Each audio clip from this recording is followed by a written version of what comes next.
Sud Radio, ça va mieux en le disant. Jean Dorido. Bonjour Jean Dorido. Bonjour Jean-Marie, bonjour à tous. Docteur en psychologie, fondateur de l'application Zenfi, auteur du livre Le bonheur est une science exacte. C'est publié chez Larousse. Un chiffre, Jean, un chiffre qu'on nous a rappelé cette semaine et un chiffre qui est très inquiétant pour notre pays. Un enfant obèse à la puberté a jusqu'à 70% de chances de rester obèse une fois qu'il sera adulte. Question, pourquoi c'est si difficile de perdre du poids, Jean ? Alors pourquoi c'est si difficile ? Eh bien, c'est parce que parmi tous les facteurs qui déclenchent l'obésité, il y a au cœur de ces facteurs les habitudes de vie en général de la personne en question, qui sont vraiment au cœur du sujet. Comprendre quand et comment une personne mange, quand et comment elle bouge son corps, ou comment est-ce qu'elle est sédentaire. Et donc, si vous voulez, vous avez deux types de mangeurs classiquement. Vous avez ce qu'on appelle le mangeur instinctif. La personne, elle mange quand elle a faim, elle s'arrête quand elle a plus faim. Vous avez le mangeur contrôlé, la personne qui va mobiliser son mental pour savoir ce qu'elle doit manger. Pour résister. Et pour résister. Alors évidemment, tant que le mangeur instinctif n'a pas de problème, il n'est pas en surpoids, il mange à sa faim, tout va bien.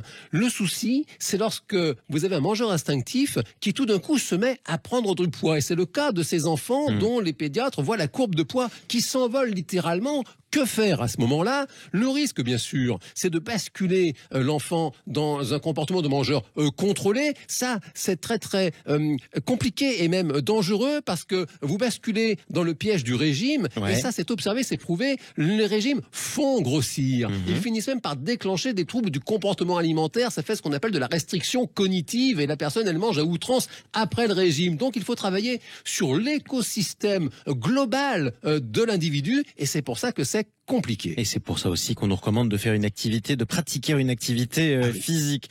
En tout cas, l'assurance maladie s'inquiète pour cette situation. Elle annonce la généralisation d'une mission de prévention du surpoids et de l'obésité infantile. C'est ce qu'elle a annoncé cette semaine. En quoi ça va consister ? Eh bien, en fait, c'est une mission qui s'adresse vraiment aux tout jeunes enfants de 3 à 12 ans. Ça a été expérimenté jusqu'à maintenant dans 3 départements. Et ça y est, vous l'avez dit Jean-Marie, ça se généralise désormais. Ça va être déployé dans 260 structures en métropole et en Outre-mer.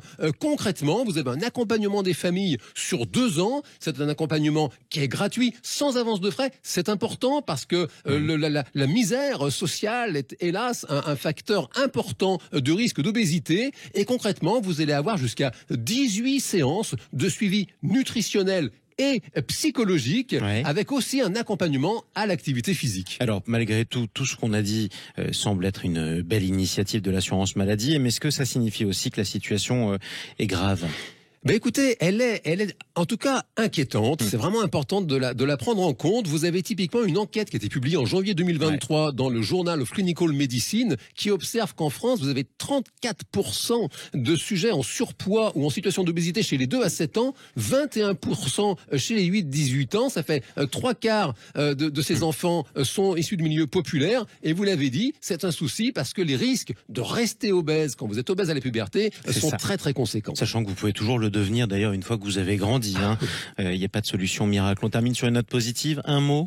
Ben écoutez, un mot, il n'y a pas de fatalité. Vous connaissez l'expression populaire chasser le naturel, il revient au galop. Et personne n'est programmé pour le surpoids et encore moins pour l'obésité. Donc en prenant les choses en main, ça devrait le faire. Et ne vous torturez pas si jamais vous avez du mal à maigrir. Surtout pas.